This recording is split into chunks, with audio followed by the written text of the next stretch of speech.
tí bá fi kíní yẹn sínú tí mo dẹ̀ ń bá bàbá ṣe ẹ̀ṣẹ̀ ní fún mi bẹ́ ṣe rí mi kí hold grudges o tó bá ṣẹ̀ mí má kàn mọ̀ pé ó ṣẹ̀ mí bọ́ pé kí wá bá gbé ẹ sínú ó máa affect mi gan because part of my thinking ìwọ ló máa wà ńbẹ̀ mo ń ronú pa ẹ èmi ò dẹ̀ fẹ́ gbogbo yẹn so mi kì í gbéyàn sínú. I say it as it is and ó dẹ̀ máa lọ síbẹ̀ ẹ dẹ̀ jẹ́ kí tún wọn yín létí pé tẹ́ bá sọ pé ẹ fẹ́ ní unity ò lè wà tí ò bá kọ́kọ́ síjà ṣe láwọn olórí burúkú apọkọjáyé group yẹn ibi tẹ́mi ti yàtọ̀ sí wọn nìyẹn ṣe mọ̀ pé àìmọye nǹkan ló ń ṣẹlẹ̀ láàrin wọn ẹ máa love and like please àìmọye nǹkan ló ń ṣẹlẹ̀ láàrin wọn but torí pé kí láyé máa sọ wọ́n ń bohùn mi gan àwọn náà róòtọ́ but wọ́n ń bohùn mi ọlọ́run ò dẹ̀ sí lẹ́yìn alábòsí àti Débọ́lá how have you been my sister in Dublin ó ti pẹ́ tí mo ti rí yín o àwọn àǹtí mi tó lè sọ pa mi nìyẹn ṣé ń gbọ́ mi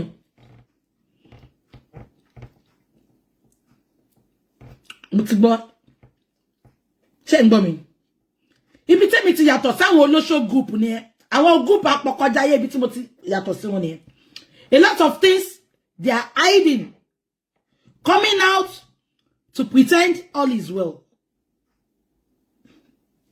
fine mo bínú Bíbélì ní bínú má ṣe ṣe má ṣe jẹ́ kí òun wọ̀ bá ìbínú ẹ̀ am I communicating Èkìtì ni bàbá Oǹdó ni mí àwa méjèèjì lálágídí la máa ń bínú but I understand where I'm coming from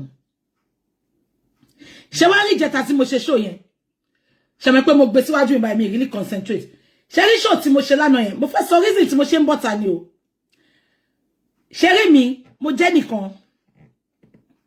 mi kí láì kí n hot èèyàn tí n bá bí dẹ̀ ṣe wà mo ní conscience gan ẹ máa love and like please tí n bá hot èèyàn ẹsẹ̀kẹsẹ̀ mo máa bẹ̀bẹ̀ I'm not too big to say sorry ṣé ń gbọ́ mi now kí mo fẹ́ fàyọ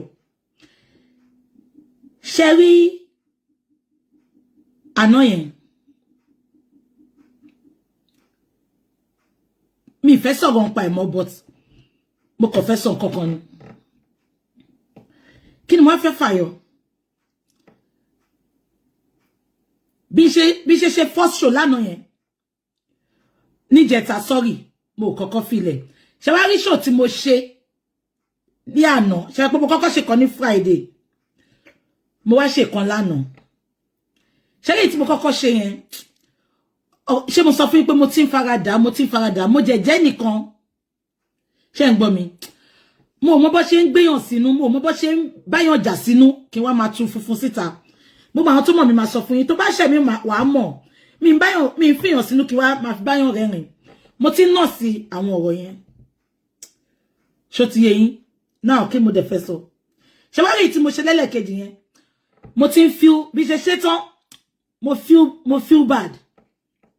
feel bad gan I have to be honest with you all but having said that ìgbà tó wá dalẹ̀ èèyàn kan send invite sí mi pé Yèyé Kudi wà ń ta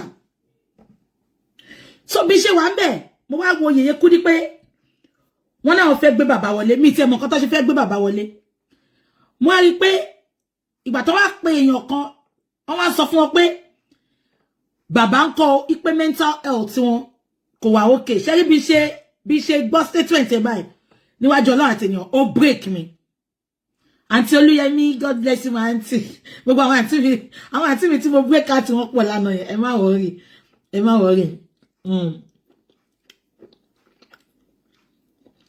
ṣé tí gbogbo ẹ̀ bá ń rosy à ń tọ́ra wa ni ìjà máa wà but tíjà bá wà ká parí ẹ̀ ni ẹ má sọ pé kò ní síjà tí gbogbo ẹ̀ bá ń dùn tá à ń ṣe tí gbogbo ẹ̀ lọ à ń tọ́ra wa ni ìjà máa wà tíjà bá dẹ̀ ti wà yẹn ká settle ẹ̀ ká move on ni now bí Yèyé Kudi ṣe wá sọ pé mental health bàbá ẹ̀ tó pé sọ pé mental health bàbá wà okay pé wọ́n lè sọ̀rọ̀ I felt very bad I felt ẹsẹ̀kẹsẹ̀. Okay, look, so you make me cry. I want to make you cry, boy. Emma Binu. You know I will make you all happy. You know. You all know me. Mo ti sọ ti Tony. Baba le ba mo side. Honestly. Èmi náà, ai boye èyàn tó bá pè mí bá mi tó ma ní Bukky o ṣe báyìí o ṣe báyìí. Ma ní má bínú ma. Ẹ ṣe ma take pa case mi sí. On le ba mo side. De re ni sọ fún wọn. Kò yé yín. Gbogbo èyàn kọ́ ló lè face èyàn be mi ṣe ń face èyàn. Ẹ wá àwọn tó ti bá wọn ṣe náà wọ́n kàn fà sẹ́yìn. Kò ṣe pé wọ́n yìí ti bàbá wọ́n fẹ́ ní confrontation ni. Ṣé mo èyàn kan dẹ̀ ló máa sọ. So bí Yèyé Kudi sọ pé mental health wọn lánàá ó break mi. Mo lọ síbi iṣẹ́. Colleague mi tàjọ ṣiṣẹ́ gan. Ó ní kí ló ṣe mí?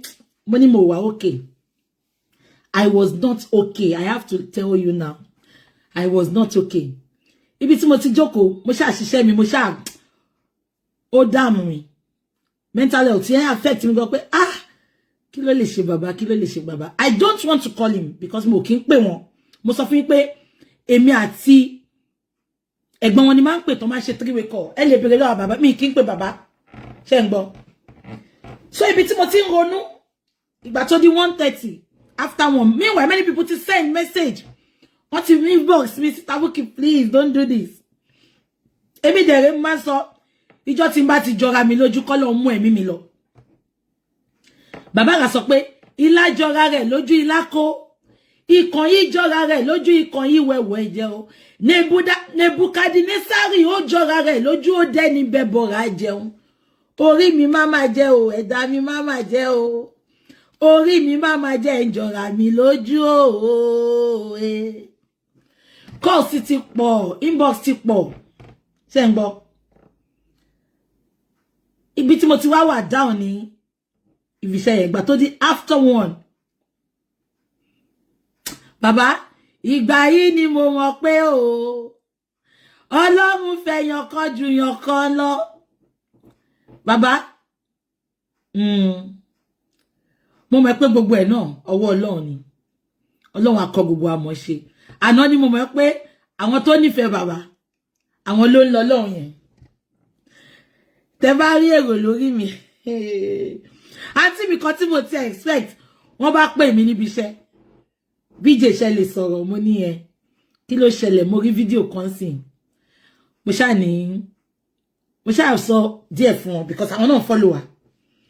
Wọ́n ṣá sọ̀rọ̀ wọ́n bẹ̀ mí. Mo náà tí èmi gan feel bad. Mo yìí sọ pé tí n bá délé làwọn máa update. Pé tí n bá dé update, mo tún máa ṣe video because etí tó gbà lọ gbọ́dọ̀ gbà bọ̀. Ipe mo kàn ní update. But bẹ́ẹ̀ dà pé mo ti ń dáná látàárọ̀. So I have to be honest with you all. Bẹ́ẹ̀ ṣe wà okay, èmi náà ṣe wà okay because I hate hurting people's feelings because ẹ̀jẹ̀ ló hàn lára gbogbo wa. Mo dẹ̀ ní conscience. Ṣé ń gbọ́ mi? So that is that. Moving forward, we are still fighting for Mohbad. Ṣé wá mọ nǹkan tí mo ṣe decide pé I'm gonna do this today. Even mo ti sọ pé I'm still gonna do it. Ṣé rí àná, àwọn èèyàn níkà gan o. Ṣé àwọn olórí burúkú kan tó wá sí page mi. Tó jẹ́ pàtì ìgbà tó ti rí pé mo ń support bàbá Mohbad, wọ́n sá tí mo dẹ̀ mọ̀ dáadáa. Tó jẹ́ pé constant K wọ́n bá wá sí page mi. Ṣé me pa náà bí mo ṣe bẹ̀rẹ̀ chat yẹn. Gbogbo wọn ń gborí wọlé ni. Ẹ̀yin mọ́mì mi, ẹ̀yin daddy mi, tẹ́ advice mi. Mo appreciate yín kọ́ mo ń bá wí o. Mo mọ̀ pé tèmi náà ni gbogbo yín ṣe. Àti the negative àti the positive one. Èyí tó bá wọn kan lára mu, èyí tí ó bá wọn kan lára mu. I love you all. Mo mọ̀ pé tèmi lẹ ń ṣe. I'll be fine. Ṣé wá rí bí ṣe sọ̀rọ̀ lánàá tí mo ṣe chat fún bàbá yẹn. Bí gbogbo wọn tó ti lọ láti jọ́ ìtorí mò ń bá bàbá tí mò ń gbèjà bàbá. Gbogbo wọn ti sá lọ bó ṣe rí pé mo bẹ̀rẹ̀ pẹ̀lú bàbá báyìí. Wọ́n wá ń gbórí wọlé. Mo wá ń wò pé kí táwọn èèyàn wicked báyìí. So ìtorí mo ti bú bàbá sí ni gbogbo yín ṣe join tẹ́fẹ́ máa sà mí. So ìyẹn lásán tí mo rí, I was like, ayé níkà. Ṣẹ́ṣẹ́ bàbá yìí ni kó pa ọmọ lọ́wọ́ kó béèrè pé kí ló pa ọmọ ni. Ṣẹ́ṣẹ́ bàbá yìí ni pé ń wá justice fọ́mọ ẹ̀ ni. Àbí kò yé yín? Mo fẹ́ kí gbogbo wa rántí pé gbogbo wa la bímọ. Mi ì mọ̀ bàbá rí, mo mọ̀ anybody rí. but ìjà tí mò ń jà ni pé èmi náà ní ọmọ, gbogbo wa la ní ọmọ. Ọlọ́run má jẹ́ a ní record ọmọ tó bá ṣẹlẹ̀ sọ́ta ọmọ wa. Kí la fẹ́ ṣe? Oníkálùkù ló ní ṣùgbọ́n tiẹ̀. Oníkálùkù ló ní gbogbo bí tó kù sí. Àbí kò yé yín? Which I have been trying to understand with Baba, but àwọn kan tí mo ti gbọ́ lánàá yẹn ló upset me. But it's okay. It's okay. Ọlọ́run gan à ń ṣe tó ń dáríjì wá. Tó kẹ́ mi sọ pé Baba, anyway, any which way tí bá ṣẹ̀yìn, ẹ má bínú Baba. Mo fẹ́ kẹ́ rí pé I said all what I said from the place of love. Baba, ẹ tó bá fẹ́ tàn yín, ló mama ní, Baba, be rat man, boss rat. Tó ṣẹnu papọ̀ bí ọsàn àmùkù. Baba, mo ní tàn yín. Honestly, mo ní tàn yín. Ṣé kò tí mo sọ yé yín Baba? Tó bá wá ní anyway tí mo ti ṣẹ̀yìn. Baba, ẹ má bínú. Ẹ má bínú o. And this is coming from the gbogbo ọ̀rọ̀ tí mo sọ is coming from a place of love, honestly. Jehovah bear me witness. Kò ṣe pé mo ti hate yín tẹ́lẹ̀. Àbí mo ti wá bá yín, mo ti wò pé màá jẹ bàbá ẹ lójú. No, I'm not like that. Bàbá, gbogbo nǹkan tí mò ń ṣe fún yín. Kò ṣe pé mò ń retí èrè. Kò ṣe pé mò ń retí pé kẹ́ lè sọ pé mi lè like jù àbí kí n lè gba information lọ́wọ́ yín. Ṣé nǹkan tí mo sọ yé yín? Ṣé nǹkan tí mo sọ yé yín bàbá mi? Èmi ń ṣe èèyàn kan lọ́lọ́run máa rán síyàn. Èèyàn tó yàn máa rán síyàn ni o mọ̀. Kò sẹ́dà tó kọjá ìṣòro. Kò sẹ́ni tí ò ní ní ìṣòro. Ìṣòro tó máa kọjá ọgbọ́n òye wa ni ká má rí lórúkọ Jésù. So Baba, from the depths of my heart, ìtorí mo lè tán fídíò yìí. Mo kúnlẹ̀ fún yín, mo kúnlẹ̀ fẹ́lẹ́dà yín. If there is any way I have hurt you, I have offended you, Baba, ẹ má bínú. That is not going to stop everything we still want to do for you. Mo rí táwọn olórí burúkú kan sọ pé ìtorí promise tèmi fẹ́ máa fún bàbá lówó ni mo ṣe bá wọn jà. Ẹ ní kúre. Ṣé mi máa wá ń gbé bá ń bí àlà lórí social media kí n tó ṣe kémi tó ṣe charity tèmi fẹ́ ṣe ni. Ṣé mi jẹ́lé bíbí tí yín ni. Mo yóò ṣùgbẹ́ bí ò pa mí. Mo sọ fún yín pé mi ò wá ṣe show off lórí social media. Ẹni tó rówó tèmi fẹ́ máa fún bàbá. Ẹ ní kúre. Ìṣẹ̀dá yín ebi lápá kú. Èmi. Mi fẹ́ máa sọ owó mọ́ ni. Ṣé 700 lẹ́rọ bí pé mo ná ni. Bàbá yẹn náà mọ̀ pé genuinely ni mo nífẹ̀ẹ́ àwọn. But inú tó bí mi ni. Bàbá, ẹ má bínú. Ẹ má bínú sà. Ẹ má bínú. Ẹ má bínú bàbá. Ẹ má bínú. Tí n bá ṣẹ̀yìn tó hot yín, tó dùn yín, ẹ má bínú. Mi sọ pé kẹ́ trust mi mọ́ o. Mi sọ pé kẹ́ wò mí bẹ́ ṣe máa ń wò mí tẹ́lẹ̀ o. Bàbá, I'm not going to change your mind, your heart towards me. Èmi kàn fẹ́ clear conscience mi ni pé mo ṣe bàbá mọ́. Anybody tó bá advice yín kẹ́ share anything pẹ̀lú mi, àbí olórí burúkú boss rat, because mo rí pé ó pẹ̀lú àwọn tó wá ń pò kọ ọ̀bànújẹ́ fún yín, tó wá ń bà mí jẹ́ fún yín, tó wá ń sọ̀rọ̀ bí láìdá fún yín. Boss rat. Ò ní jèrè láyé, ò ní jèrè lọ́run. Because ó fẹ́ lé àwọn tó fẹ́ ṣe bàbá ẹ̀ láàánú lára wọn. Ìwọ ò dẹ̀ ní nǹkan tó fẹ́ ṣe, jìbìtì ló fẹ́ lù, olè ló fẹ́ jà. But mo ní bẹ́ anybody argue mọ́. Ṣé ń gbọ́ mi? Bàbá, kò ṣe pé mo wá bẹ̀yìn, ẹ kúkú mọ̀, mo máa ń sọ. Gbogbo social media platform mi, mo pawó lórí ẹ̀ tẹ́ bá sọ pé tí ò bá ṣọ̀rọ̀ bàbá Mohbad kò ní pawó. I'm not earning anything. Rather, èmi mo tún náwó sórí justice for Mohbad. But it's okay. Mi ìbéèrè owó lọ́wọ́ anybody. Mi sọ pé mo fẹ́ àfẹ́ tó bá jẹ́ general one ta fẹ́ fi support bàbá. Ṣé nǹkan tí mo sọ yín? So bàbá, ẹ má bínú. Ẹ má bínú, ìwé ò ní ṣẹlẹ̀ mọ́. Ṣé wá láwọn apọkọjáyé group. Wùnmí, ṣé láwọn group èmi sọ fún ẹ̀sìn Wùnmí, a ní ìwọ ló pa Mohbad sẹ́.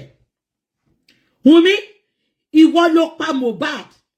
Ó ṣe jẹ́ pé tí nǹkan bá ń ṣẹlẹ̀ kó lè dá òun láyọ̀ ìwọ àtàwọn olórí burúkú apọkọjáyé alákìísà group tẹjọ ní. Mo rántí ìjọ́ tí bàbá lọ sọ́dọ̀ Oríyọmí.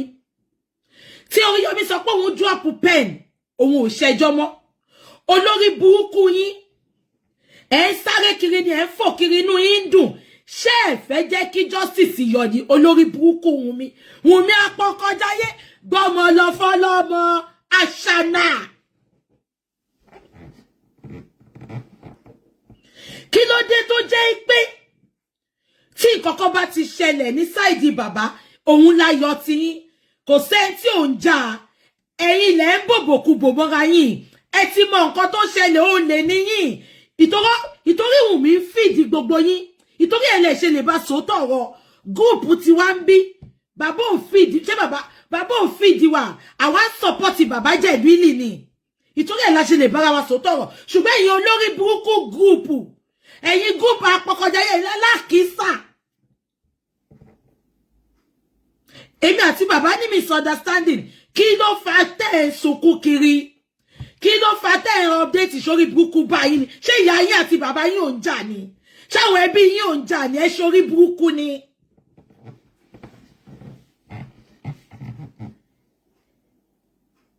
mo rántí ìjọ torí Oríyọmí drop bàbá yìí náà bínú yín ṣe ń dùn nìyẹn ó ti show ìpẹ́ ẹ̀fọ́ justice Wùnmí ànítorí ẹ̀ mo ṣe ń sọ pẹ̀lú full chest mi sẹ́ tó o bá gbé mi lọ kóòtù ò ní jèrè àpọ̀kọ̀jáyé ìkà ò jẹ́ ṣe tiẹ̀ bẹ́ẹ̀ wá jẹ́ pánábáyà inú ẹ̀ ń dùn pé mo ní sọ̀rọ̀ èmi àti bàbá ò bá máa sọ̀rọ̀ yín ò stop me kí n má ṣe show fún yín until you come out to tell us what killed Mohbad. Now let me put this out there for you people. Money information for yín lálẹ́. Mo fẹ́ fún yín ní small analysis. Yeah, Mumbo. Hold on for me. Wùnmí, getting here. Wá fún mi ní nǹkan tó ṣẹlẹ̀ mi báyìí. Mo sọ fún yín pé autopsy ti jáde.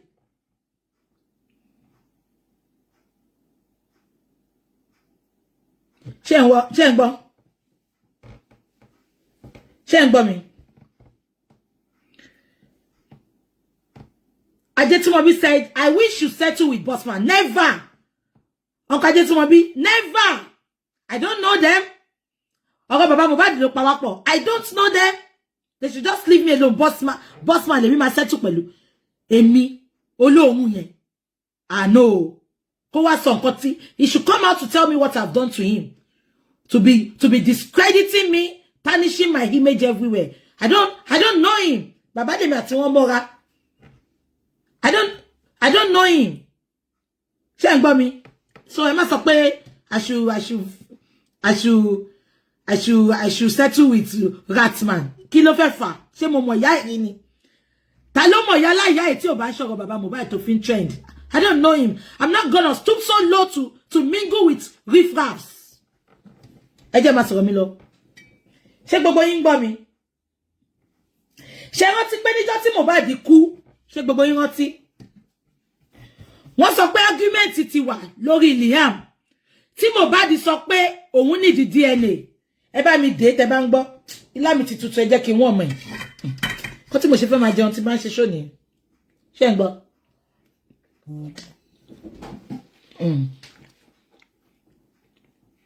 Number.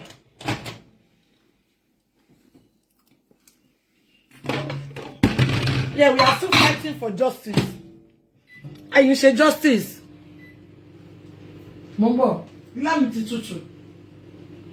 Ṣé gbogbo yín rántí pé ẹ bá mi sọ pé ẹ rántí. Ṣé rántí pé nǹkan ó sọ pé Wùnmí àti Mohbad wọ́n ti ń jà lọ. Ṣé ń gbọ́ mi? Wùnmí àti Mohbad ti ń jà nulé kó tó lọ sí show yẹn ṣé rántí. Tó sọ pé Mohbad fẹ́ máa lọ sí show yẹn ni Wùnmí ṣe wọnú mọ́tò tó ń tẹ̀lé lọ. Tí Mohbad sọ pé ṣé rántí tó ń bá Mohbad jà pé Mohbad gba Canadian visa. Tó ní Mohbad ò gbà fáwọn. Mohbad wá sọ pé until tó bá sọ ẹni tó ní ọmọ fún mi. Ṣògo bí mo ń bẹ ṣeré ni. Ó ṣá nǹkan tó mú tẹ̀lé lọ sí show nìyẹn. Tí gbogbo yín sọ pé why tó ṣe tẹ̀lé lọ sí show. Because ọkọ ò balẹ̀ mọ́. Now, that is not the bone of contention. Ẹ ṣe gbogbo ẹ̀yin tẹ́ sọ pé yes. Kẹ́ lè mọ̀ pé onírọ́ bí àwọn àṣànà group ni ò ní memory. Gbogbo nǹkan tí mo sọ mi báyìí mo ní memory. Ṣé ń gbọ́? Now, wọ́n lọ síbẹ̀ yẹn wọ́n dé. Ẹ bá mi pé Wùnmí. Mohbad máa ń mu drug kan. Ẹ jẹ́ kí n pe orúkọ drug yẹn fún yín. Wọ́n pe drug yẹn ní laughing gas. Ẹ lọ Google ẹ̀. Laughing gas ló ń pe drug yẹn. Tí Mohbad bá ti mu drug yẹn. Sakiki ò ní ṣe oríire. Olóhùn. Imú ẹ̀ dàbí ìgbà tí ìjàpá tó bá tẹ̀ ìjàpá mọ́lẹ̀ níbi orí. Sakiki, ta ló mọ lórí burúkú gbogbo yín? Ta ló mọ̀ yín? Tí ò bá ń ṣe ikú Mohbad àti TikTok, ta ló mọ̀ yín? Sakiki olórí ibu ẹlẹ́nu méjì. Aṣọ wà lórí chat mi, mo ti block ìwèrè dànù. Àbí tí ẹ fẹ́ tàbí gugu olóyin ni. Ṣé mo mọ̀ yálà ya gbogbo yín rí ni? Mohbad máa ń mu I love and like. Mohbad máa ń mu kíní yẹn wọ́n pè ní laughing gas. Okay, wọ́n sọ pé it is common in UK. Okay, mo ti block ẹ máa wò tí. Ṣé ń gbọ́ mi? Okay. Wọ́n pè okay, àwọn èèyàn mọ̀ laughing gas. Tí Mohbad bá ti mú bẹ́ẹ̀ yẹn, ẹ bá mi pé Wùnmí, honey is a balloon. Okay, I have some of Mohbad's video holding it. Okay. So ṣe pé mo parọ́. Pretty Bim mo ti block Sakiki bẹ́gí. Ó fẹ́ súnmọ́ mi kó lè wá tọrọ owó ni. Ó ti inbox mi, ó ti ní kí n fóun lówó kóun support Wùnmí. Ó lè kóun support bàbá Mohbad. Ó lè àwọn elébi group, àwọn alákìsà group. Okay, mami kò fọ́, mami.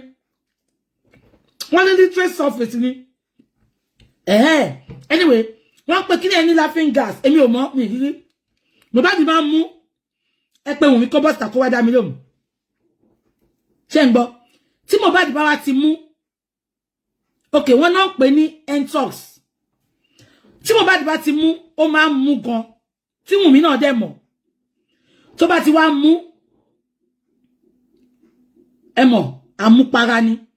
Ó lè wà unconscious fún 2 days. Tó bá fi wá bọ́ta sọ nǹkan tó wà ní autopsy Mohbad mo sọ fún yín yo. Nǹkan tó bá sọ fún yín pé wà lára ẹ̀ ni. Autopsy ti jáde tèmi dẹ̀ sọ fún yín sìn. But mo fẹ́ sọ nǹkan tó lead sí ikú yẹn fún yín. So Mohbad kíni yẹn ti wà lára ẹ̀. Wọ́n dẹ̀ ẹ pé Wùnmí kẹbí. Ẹ̀yin Àṣànà group ẹ pé Wùnmí kó wá confirm nǹkan tí mo sọ yìí. Tí Mohbad bá ti mú kíni yẹn 2 days ó lè wà unconscious. Ṣé ń gbọ́? Bí Mohbad ṣe délé kíni yẹn ti wà lára ẹ̀. Wùnmí mọ̀ pé ó máa mú.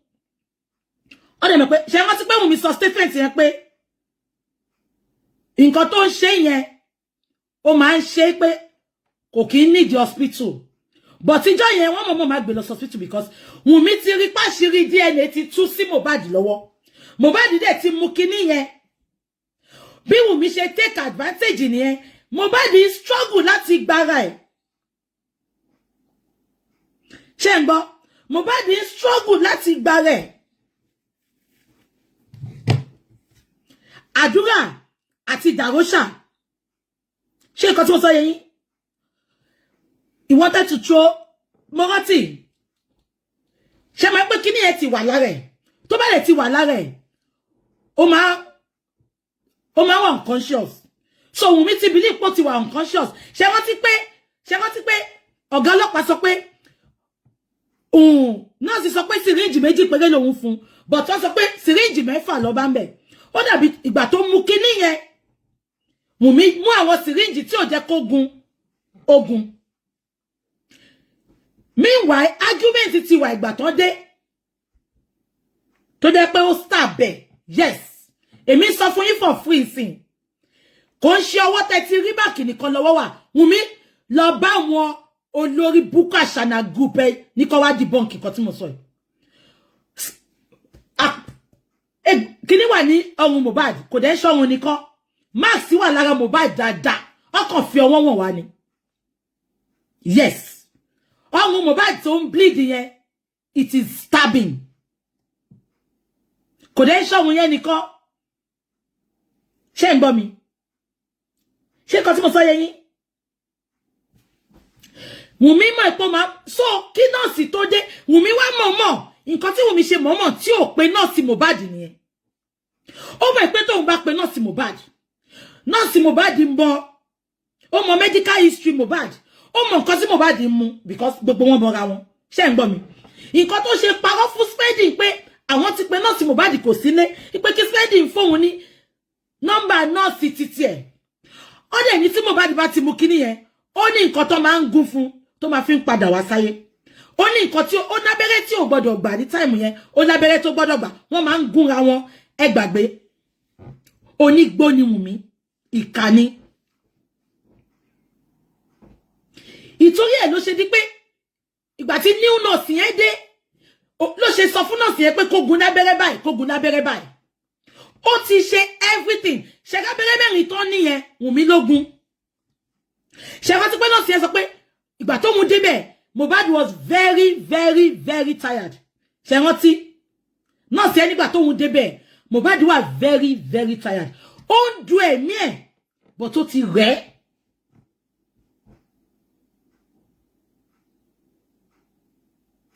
Why tí Wùmí ṣe máa pe nurse?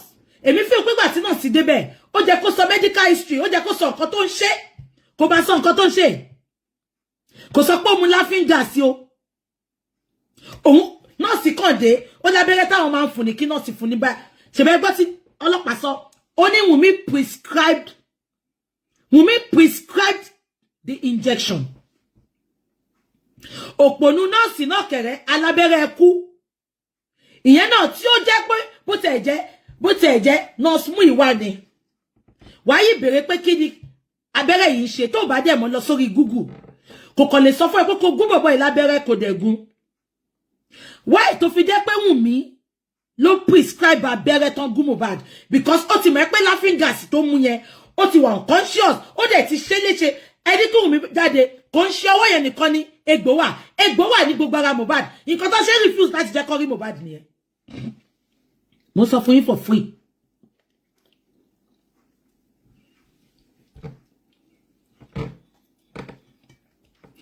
Ẹ bá wá bí Wùmí pé kí ni Mohbad ṣe fún? Ṣé ni kí Mohbad rí? Òun dẹ̀ ló fọ́ọ̀sì rẹ̀ sí Mohbad lọ́wọ́ o.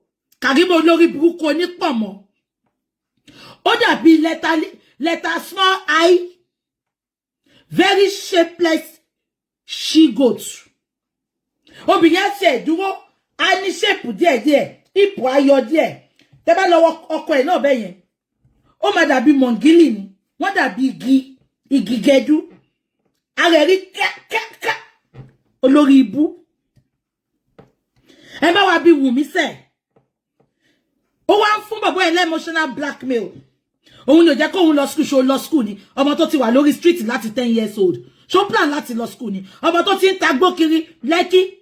Ọmọ tó ti ń pín transfer kiri Lẹ́kí. Ṣó ní ambition ni. Tó wá fi òun ni ó jẹ́ kí n graduate, òun ló jẹ́ kí n graduate, ó wá fi ń ṣe emotional blackmail fọ́mọ yìí. Ṣé rántí? Wọ́n ní very, very weak. Kí ló mú tó weak? Kí ni Wùmí ṣe fún? Everything has been pre-planned. Everything has been pre-planned. Just because Mohbad mọ̀ pé òun kọ́ lòun ni ọmọ ọwọ́ Wùmí.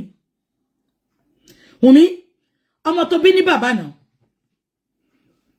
Ó kúkú wá bẹ́tà kó gbé ọmọ yẹn lọ fún bàbá ẹ̀ ju kó pa ọmọ lọ́mọ lọ. Because you never loved him. You came into his life to get what you want to get and leave him. Because tí ó bá ṣe bẹ́ẹ̀ ni, ó wá oyún lóòótọ́ tí bàbá sọ pé àwọn ọmọ ẹ lọ sórí òkè kó lọ wá oyún. But oyún yẹn ò tètè wá fún ẹ. Ó lọ gbé oyún láti ta. Òkè mọ́ Mohbad lọ́wọ́. Mohbad mọ̀. Ó ti rí pé ó ti tú sí lọ́wọ́ because email kan wọlé sínú iCloud ẹ̀yin méjèèjì. Why tó ṣe delete email yẹn? Email wọlé sínú iCloud yín. Email yẹn ni Mohbad rí tó fi fẹ́ lọ trip tó lọ ńjọ́ yẹn. Wùmí kò síbi tó lè sádé. Àṣírí ò ní bò sẹ́. Kò síbi tó lè sádé, Wùmí. Àṣírí ò ní bò. Ẹni tó bá pààyàn, ó ti di dandan wọ́n máa pa ni.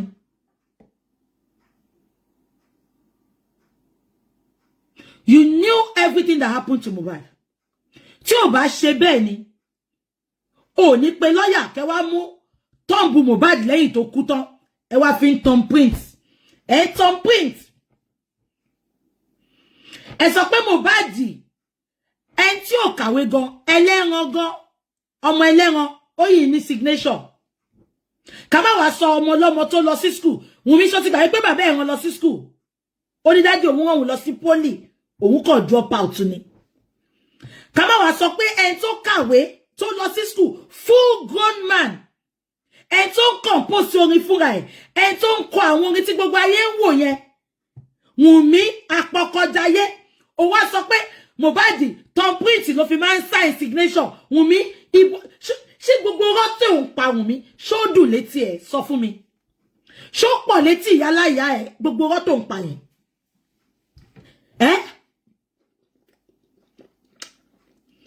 Because I don't understand. Kini wa very, very easy gone. Wùmí should be number one suspect. Oh, they don't come. I keep saying it. Wùmí knows a lot of things. Wùmí, Àdúrà àti Dàróṣà, they know a lot of things. Ìyá Mohbad náà dẹ̀ mọ̀ nǹkan tó ṣẹlẹ̀. Ó mọ̀ nǹkan tó ṣẹlẹ̀. Àbí kan tó mo sọ yẹn. Ìyá Mohbad mọ̀ nǹkan tó ṣẹlẹ̀. But tó ipò ti promise yẹn. Ipe gbogbo nǹkan tó bá ní ó máa fún. Táwọn bá dẹ̀ lọ sí America náà, wọ́n máa mú òun náà lọ. Òun ló mú ìyá Mohbad tó sọ pé wọ́n threaten òun náà. Ẹjọ́ ta ló mọ̀ wèrè rí. Ta ló mọ̀ ìyá Mohbad tó ń threaten ẹ̀. Ìyá Mohbad. Kí ni threaten ẹ̀ fẹ́ ṣe fún case tó wà nílẹ̀. Kí ló ń Ṣàkì ìyá Mohbad náà máa ṣe bí ọ̀rá. Wọ́n threaten mi, ẹ máa gbọ́. Wọ́n threaten mi. Wọ́n threaten mi. Kò ní threaten o. Wọ́n threaten mi. Copy and paste ni ìyá Mohbad ń tiẹ̀. Nǹkan tó bá ní kó sọ ló máa ń sọ. Wọ́n threaten mi. Wọ́n ti àwọn Wùmí ló sọ yẹn fún o. So that wọ́n lọ jọ gbàdúró. Yes, Sister Becky Dawson, thumb print ló wà ní gbogbo wíìlì àwọn nǹkan tí Mohbad ní.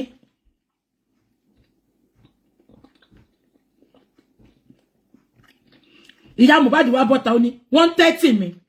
130 mi. Ìyá Mohbad, Ṣàkí máa ṣe bí ọ̀rá. Jọ, kí ni threatening yẹn fẹ́ kí tó fi wúlò fáwa? 130 mi. 130 mi. Ìyá Mohbad. Wá Ìyá Mohbad wá sọ fún mi náà. Àwọn ọmọ mẹ́ta tó tún filẹ̀ ń bẹ̀ yẹn. Kó máa fọmọ́lẹ̀ lọ sílé ọkùnrin mi. Ó ti wà nú ẹ̀jẹ̀. It is in your DNA. Ẹ̀rẹ́rìn bí Ìyá Mohbad ṣe sọ nìyẹn. Ẹ gbà mí o. 130 mi. 130 mi. 130 mi.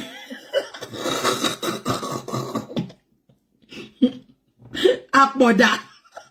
Wọ́n wá ló dáfti. Wọ́n lọ sùn mi torí mo ní kó dáfti. Ẹjọ́ ṣé kò dáfti ni. Ọpọlọ tó fi jẹ́ kó ronú. Ó ti fi gbowó okú ọmọ ẹ̀. 130 mi. Ẹjọ́ Ṣàkí máa ń ṣe bí ọ̀rá. Ìyá Mohbad máa ń pàtàkì ara ẹ̀. Ń gbé ké feeling funky. 130 mi. Kí ni 20 yẹn fẹ́ jẹ́ fún wa? Ó ti sọ pé òsì ní sínì tó ti pààyàn. Tó bá jẹ́ pé Wùmí àti Dàróṣà àtàdúrà sí àánú òkè àwọn ló wà níbi tó ti pa ọmọ. Ẹjọ́ kí ni tìyá Mohbad tó fi 30 yẹn? Òpònú sọ̀wénù. 130 mi. 130 mi. Ó máa jẹ́ pátá sọpá mi lórí. Àníjọ́ tí mo wo fídíò yẹn tó sọ pé 130 mi. Mo ní ẹ̀wọ̀.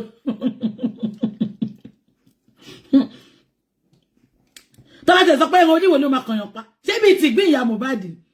Tó bá ti wá sọ pé kàkà kan 30 yẹn gan. Wọ́n lọ 30 yẹn kò ló.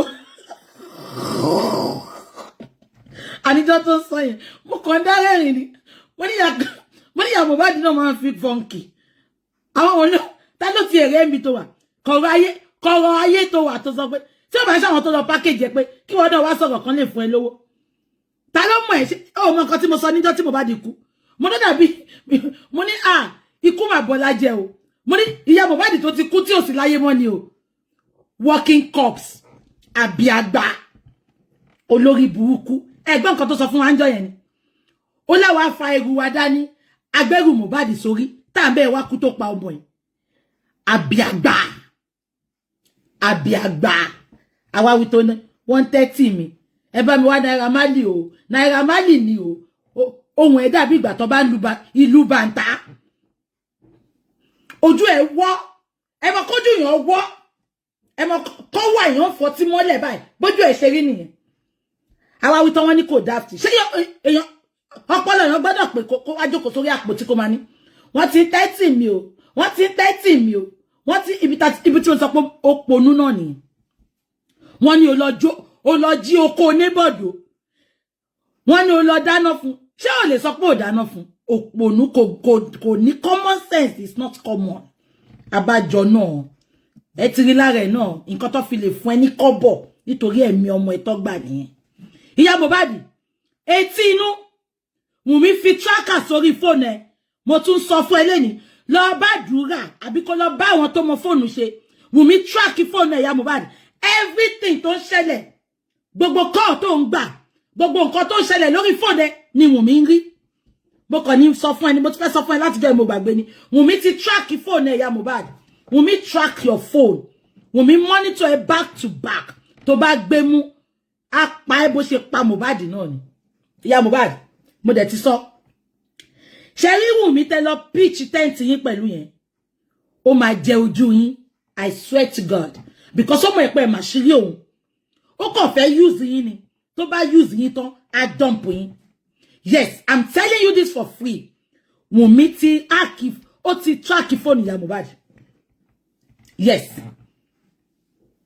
yes gbogbo nǹkan tí yóò ṣẹlẹ̀ sí ìyá Mohbad ló ń rí gbogbo phone calls tó make gbogbo nǹkan tó lọ back to back inú phone ẹ̀ lórí ìyá 130 mi òpònú kò ń gbọ́ bó ṣe ìpọ́n máa gba fóònù yẹn lọ́wọ́ ìbátan náà màá mi ẹjẹ́ ń bá yín fi credit sí olè oníjẹkújẹ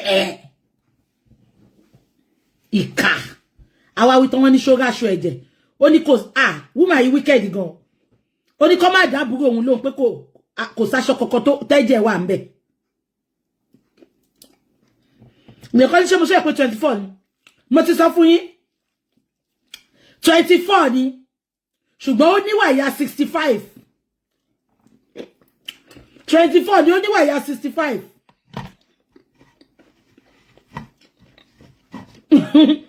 àti kàtẹ́rì síṣẹ́ ti dé látẹ̀kọ́ ni 130 mi wọ́n ní 30 wèrè ní 130 mi wo ẹ máa ṣẹ̀sí ni ẹ gbàgbé ẹ máa ṣe ẹ̀sìn awọ́gọ̀ èmi nǹkan tí wọ́n bá yín múlẹ̀ ẹ pé nu gbogbo wọn dùn lánàá bíje tí ó ti kú ònú tíìmù yẹn àdúrà wo ló ń gbà àdúrà yín wo ló ń gbà ẹ̀yin wèrè ẹ máa para yín dànù níbẹ̀ ṣe wáyé ìyá mú mi ìyá Mohbad 130 mi who knows you tí ò bá ṣe kú Mohbad ta ló mú ẹ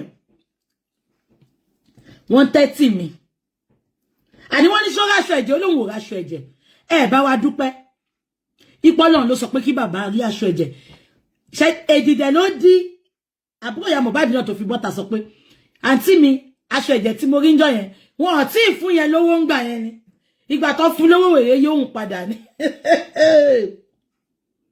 ṣé mo sọ fún yín ìbùkún ẹ̀gbọ́n Mohbad òun náà ó bú bàbá Mohbad ó pe bàbá Mohbad ó bú bàbá Mohbad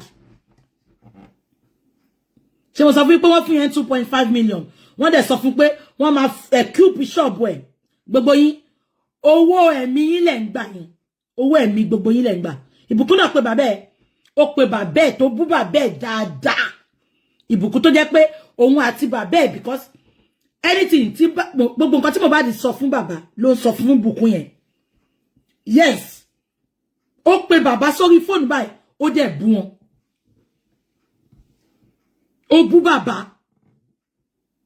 ìbùkún yẹn obìnrin yẹn tó yẹ pé Mohbad ó máa kan polo máa lọ ta gbogbo ẹ̀ tó fi wọn lọ sí tailoring school ẹni kò debunk mi ó fóònù bàbá báyìí ó pe bàbá báyìí ó dẹ̀ bú bàbá yẹn ó bú wọn bí ẹ máa gbọ́ nǹkan tó wá sọ ó ní mo dẹ̀ gbogbo òun náà lọ school díẹ̀ ní kó tó kọ́ṣẹ́ obì ọmọ ó ní ẹ̀yin sọ pé kó lọ ṣe DNA tí DNA bá pa ọmọ yẹn ẹjọ́ ṣe DNA ń pààyàn ni ṣé DNA ń pààyàn ni tí DNA bá pa ọmọ yẹn ẹ̀rí nǹkan tójú yín máa rí ó bú bàbá ẹ̀ ó lanu bú bàbá ẹ̀ ó sad bàbá Mohbad mo tún sọ fún yín sìn gbogbo àwa tá à ń support yín àwa lọmọ tẹni àwa lọmọ yín o àwa lọmọ yín Ọlọ́run á dẹ̀ dùn yín nínú èmi tí mo sọ bẹ́ẹ̀ ni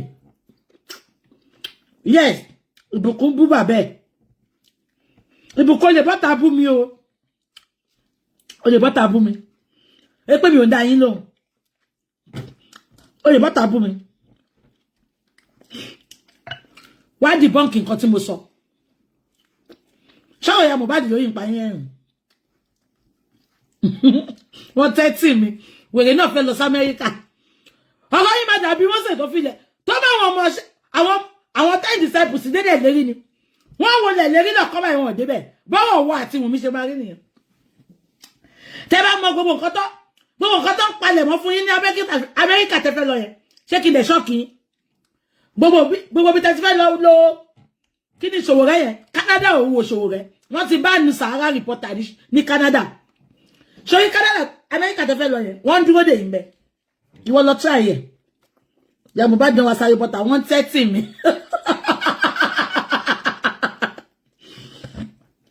àníjọ́ tí mo wò báyìí mo ní ṣe ń rántí Kàrímọ́ feeling funky ǹgbẹ́kẹ́ feeling funky nǹkan tó ní kó sọ nìyẹn ìwọ náà lọ sọ pọ́n tẹ́tì ní sódà ṣe ń gbọ́ ó ní kóhun náà lọ sọ Olufunke, are you mad? Ibukun love your father. Bring your proof. Bring your proof. She used to love her father. Yes. Because mo rántí pé ìgbà tóun àti bàbá ẹ̀ tọ́n jọ wà. Ṣé ń gbọ́? Ìgbà tóun àti bàbá ẹ̀ jọ wà. Gbogbo nǹkan tí bàbá mọ̀ lòun náà mọ̀. Immediately tó fún ní 2.5 million. Tó sọ fún pé wọ́n máa equip picture ẹ̀. Ó pitch tent ẹ̀ sọ́dọ̀ àwọn ìka èèyàn ni. Ẹ̀yin tó jẹ́ pé bẹ́ẹ̀ ṣe wà yẹn wo èmi ń bọ̀ kọ́kọ́ l'Olúwa wí èrè mi sì ń bẹ pẹ̀lú mi láti san fún oníkálukú gẹ́gẹ́ bí iṣẹ́ ọwọ́ ẹ̀ because ibi tó ti jẹ́ kẹ́ fúra why tí inú wọn máa ń dùn tó bá yẹ pé tí bàbá yóò bá ní supporter why tí inú wọn máa ń dùn tí bàbá yóò bá ní supporter ara Kàrímọ́ yẹn ó ṣara gíẹ bí ara ọkùnrin ara ẹ̀ dàbí ara ọkùnrin tóun àtọkọ ẹ̀ bá ń dóra wọn báwo ló ṣe máa ń feel kò lè feel flesh rárá kò lè feel sexy ó gan ni ẹ wò gbà tó dúró tó ya fọ́tò náà okay sis ẹ wò gbà tó dúró tó ya fọ́tò náà ó dàbí ilẹ̀kùn dáńfó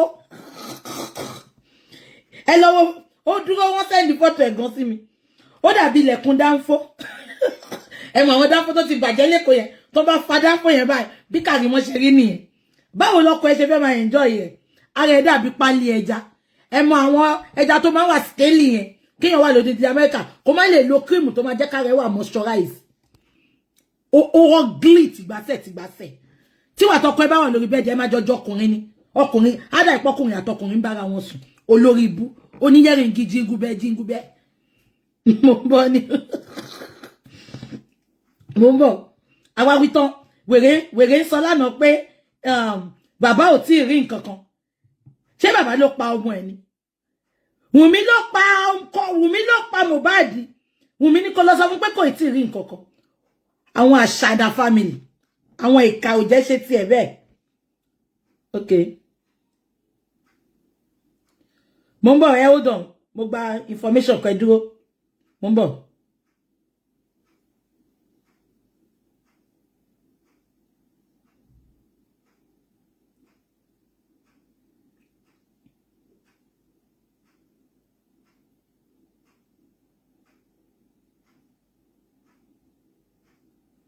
Wow. Wow. This is good news.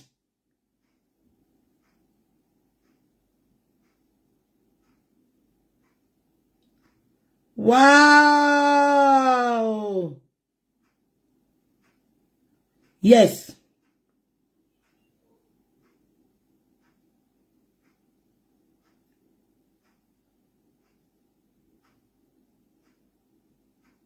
Okay, sis.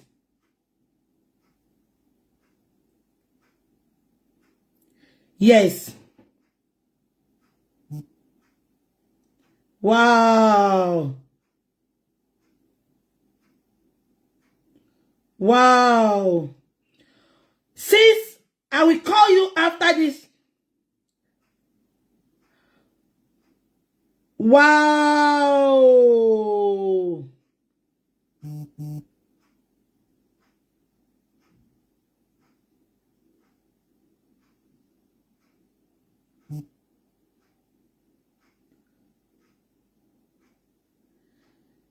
Wow. Okay, sis.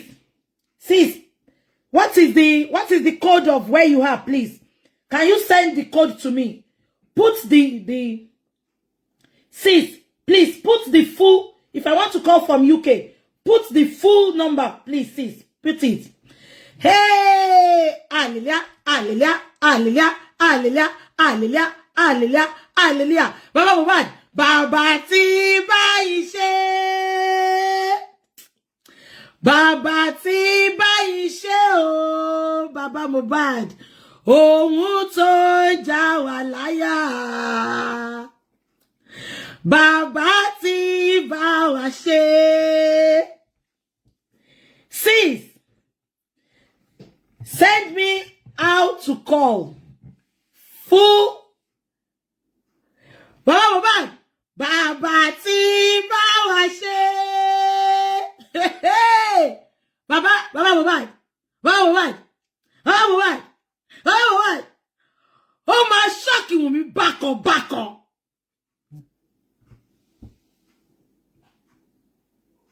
No, sis.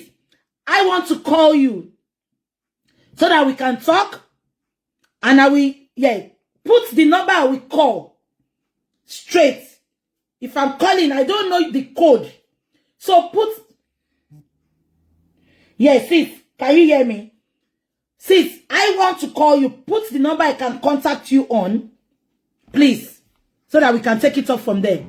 Baba ti bá wa ṣe, Baba Mohbad, Baba mo ti ní sọ.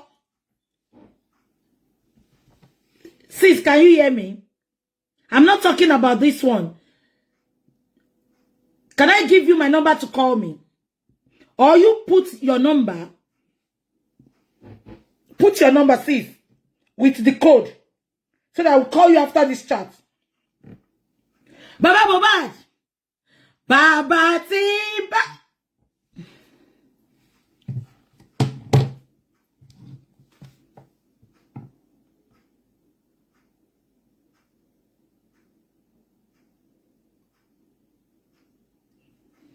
Ẹ má bínú o.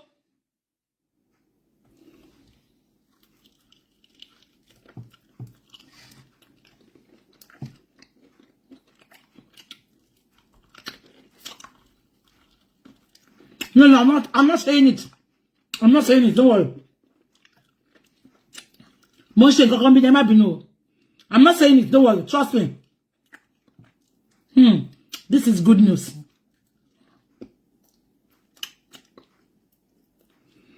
Sis, put your number so that I can talk to you. Okay? Put your number. Put your number, sis, with your direct, and the code. Yeah? Put your number so that I can talk to you, and we'll take it off from there.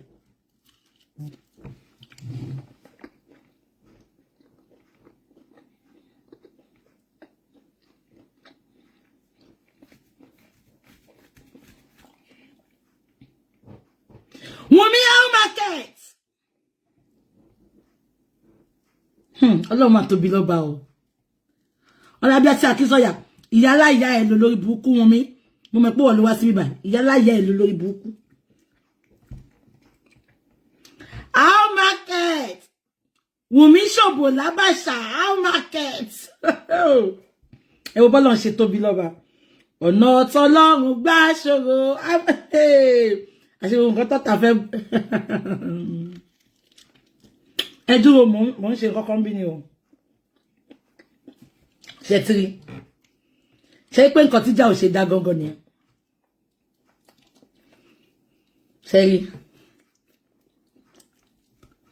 Bàbá, láì tí ẹ dìbò bàbá, ẹ ti wọlé. Bàbá, láì tí ẹ dìbò, ẹ ti wọlé. Wunmi how market? 130 mi how market? 130 mi how market?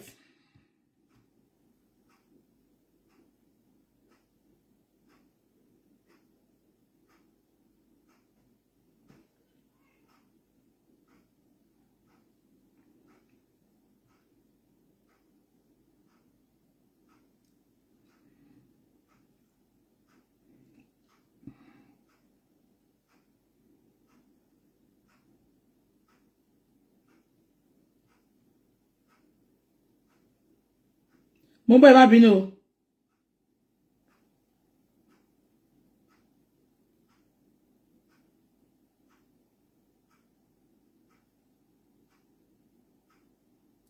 Ẹ má bínú o.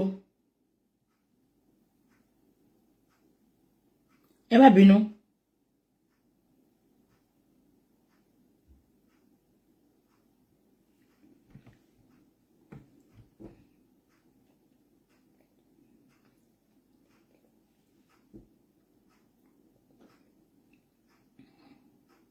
Ẹ má bínú.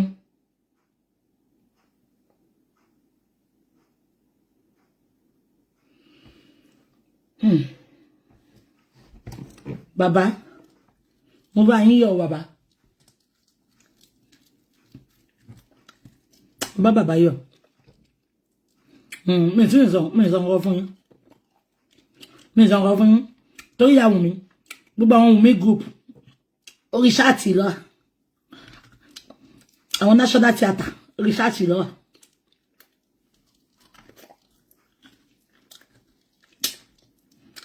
Wùmí, how market? Wọ́n ní kíní kọta rò bí kò lè pàgọ́, ó kọ́lé ara rìn. Wùmí, how market? No. It's not for the public. Honestly, you know if I can tell you, I will tell you.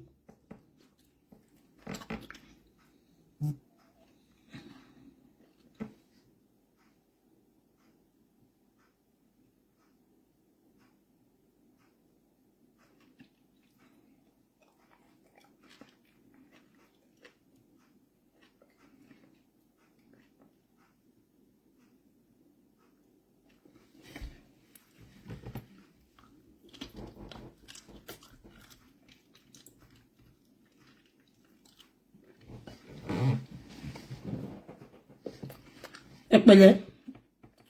Ṣé pé mo tún ti já yín sí kan lẹ́yìn? Ṣé pé mo tún ti já yín sí kan? Ẹni kò mi sọ fún yín. Kí ló ń jẹ́ laughing gas? Advantage laughing gas yẹn ló take. Mo ń jẹ́ ilé àsèpọ̀ ni. Ẹ má dà mí lóhùn. Advantage laughing gas yẹn ló take. Tó fi pa ọmọ yẹn. Ṣé wọ́n pọ̀ sọ níbì kan? Mi mọ̀ bí òun ló sàbẹ́ nìkan. Wọ́n sọ pé tí Mohbad bá ti ipe tó bá ti bí a tó bá ti dákú àbí tí nǹkan bá ti ṣe bẹ́ẹ̀ yẹn. Ó máa ń ṣe dáadáa. Ó máa ń mu kíní yẹn tó máa mú tó máa wà conscious, tó máa wà unconscious. Mo dẹ̀ ti sọ fún yín, tọ́tọ́ sì bá jáde. Ẹ kọ déètì èmi sílẹ̀ ṣe pàtì jẹta mo sọ fún yín. Nǹkan tó máa sọ pé wà nú ẹ̀jẹ̀ nìyẹn. Wọ́n ní disclose nǹkan tó kù. Wọ́n ní disclose nǹkan tó kù. Of course, we are still getting our justice. We are still getting our justice. We are not relenting. We are still getting justice.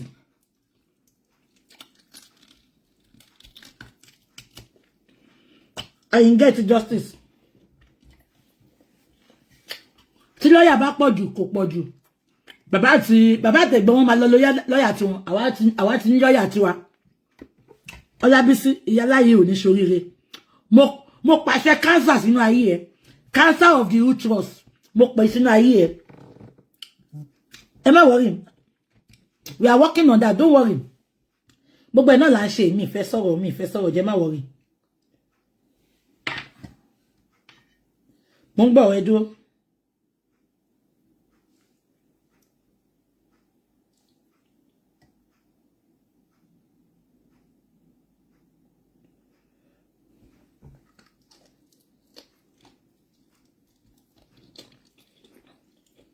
Okay, so is this your number?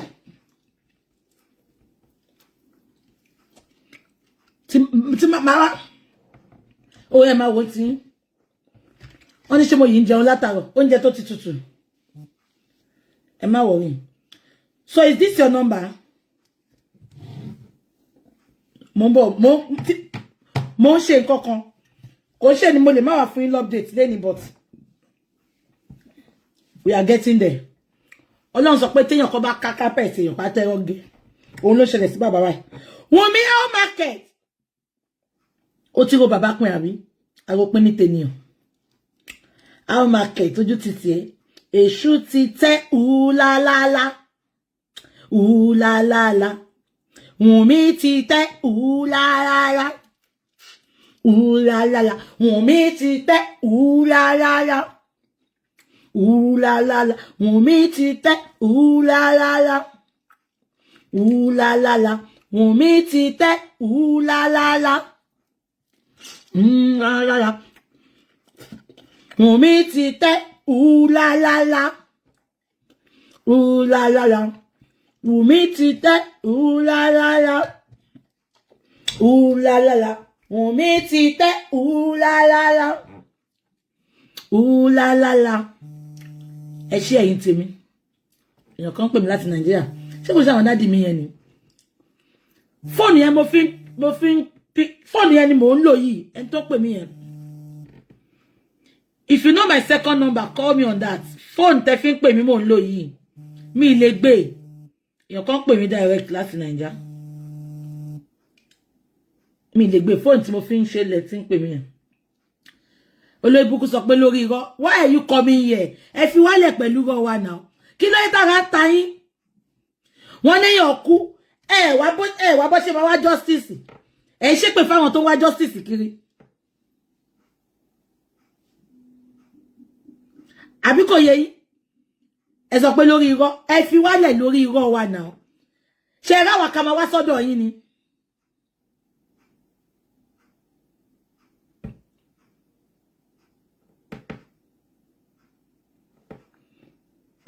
Adéyẹmọ Ayọ̀mídé. Oh, ẹ máa wo nǹkan tó máa ṣe gbogbo. Ẹ jẹ́ kí sáré sọ short story fún yín. Ọkọ àti ìyàwó kan wà nílùú yìí. Ṣé ń gbọ́ mi?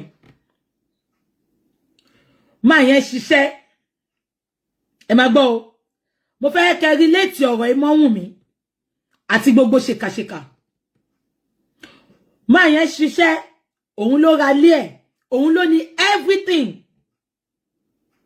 Ẹ mà wọn tó yẹ pé ọ máa ń ṣe nǹkan wọn fẹ́ yẹ kóbìnrin bá wọn ṣe yẹn ni. Ìgbà tó yá woman yìí bẹ̀rẹ̀ sí ní parọ́ mọ́ bá yẹn. Ó ní ó ń fóun ní ó máa ń nà òun. Ó bẹ̀rẹ̀ sí ní parọ́ domestic violence. Woman yìí bí ọmọ mẹ́rin fọ́kùnrin yẹn o. Manchester ló ti ṣẹlẹ̀. Ẹ bá mi máa dé. Ọmọ mẹ́rin ló bí fún man yẹn.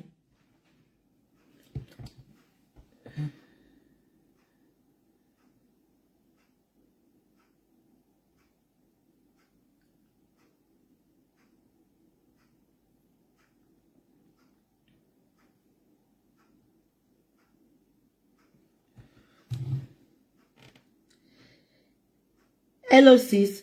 Yeah, that's fine.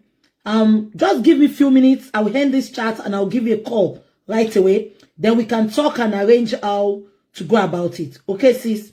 Thank you. Bye-bye. God bless you for your honesty. God bless. Bye-bye. Bye.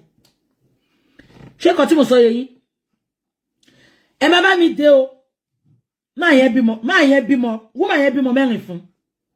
Ó ti rí pé má yìí ti fi gbogbo ayé ẹ̀ ṣiṣẹ́. Ó dẹ̀ ti kó èrè jọ, ó ra lé sílùú yìí, ó ṣe gbogbo ẹ̀. Ẹ má love and like. Ṣé ń gbọ́ mi? Now, woman yìí wá bẹ̀rẹ̀ pẹ̀lú ẹ̀. Ìyàwó tó fẹ́ ní ṣùlọ́kà ni o. Ó wá bẹ̀rẹ̀ sí ní parọ́ mọ́. Ó ní domestic violence. Ipò na òun. Ṣẹ̀dẹ̀ mọ́ pẹ̀lú yìí. Ọlọ́pàá kì í fẹ́ gbọ́ pé wọ́n náyàn. Ṣé ń gbọ́ mi? Ọlọ́pàá kì í fẹ́ gbọ́ pé ọkùnrin na obìnrin. Ìgbà tó lọ́pàá wọ́n wá wọn ilẹ̀ fún wọn.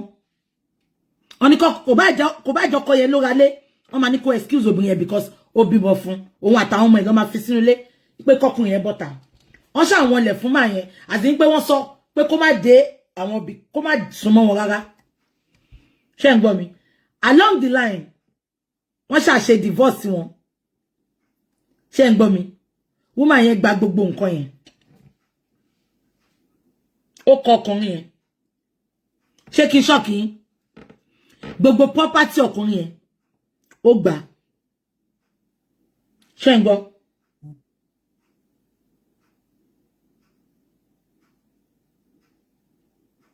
Ṣé kò tí mo sọ yín? Ṣé mo nǹkan tó ṣẹlẹ̀ ṣá? Kò pé wọ́n ń yẹ tí gbogbo kíní ìṣẹ̀lẹ̀. Woman yẹn bá ní cancer. Ó bá dé hospital. Gbogbo yín tẹ́ ń wò mí lálẹ́, ẹ ní fẹ́ ọ̀tá yín níyàwó sẹ́, ẹ ní fẹ́ ọ̀tá yín lọ́kọ. Àṣé ọ̀tá máa yìí ni woman yìí. Tó kàn rò bí pé ìyàwó ni. Níbi tí obìnrin yìí dájú dé. Ṣé kí ṣọ́ọ̀kì yín? Níbi tí obìnrin yìí dájú dé. Ṣé mọ̀ nǹkan tó ṣe ṣá? Ìgbà tó wà lórí sick bed, lórí cancer. Ṣé ń gbọ́ mi? Tó wà lórí sick bed pẹ̀lú cancer tó ti fẹ́ kú. Ọkọ ẹ̀ tó mẹ́pọ̀ òun ló ní gbogbo wíìlì yẹn tó ní ẹrù yẹn. Ẹ mọ̀ nǹkan tó ṣe? Níbi tó yẹ tí ọkùnrin yẹn dé. Best friend ẹ̀ ló ní kọ́ bóun pè wá. Òun ló wíìlì gbogbo kíní yẹn fún. Àtàwọn ọmọ ẹ̀.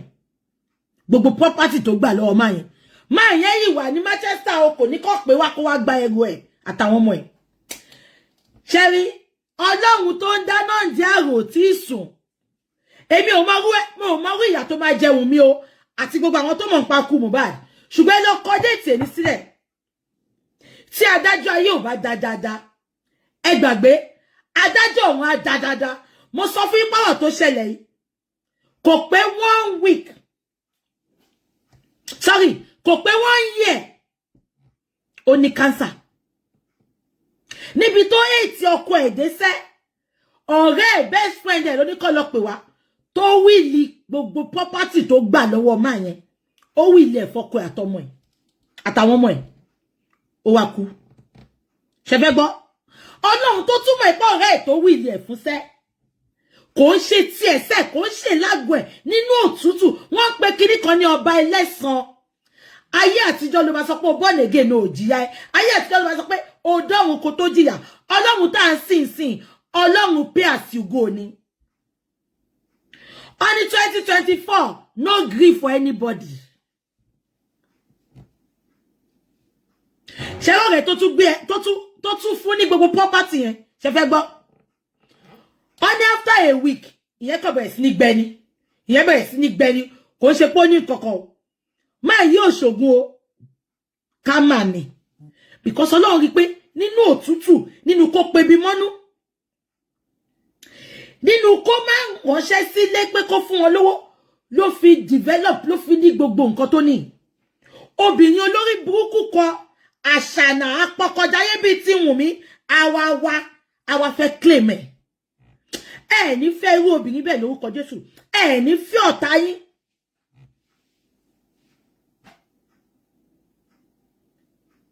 Gbogbo ọ̀tá, gbogbo ìkà tó so mọ́ yín bójọ́ rẹ ni, bójọ́ ẹ̀tẹ́ ti ràn lọ́wọ́ rí ni, bójọ́ ìyàwó yín ni, bójọ́ ọkọ yín ni.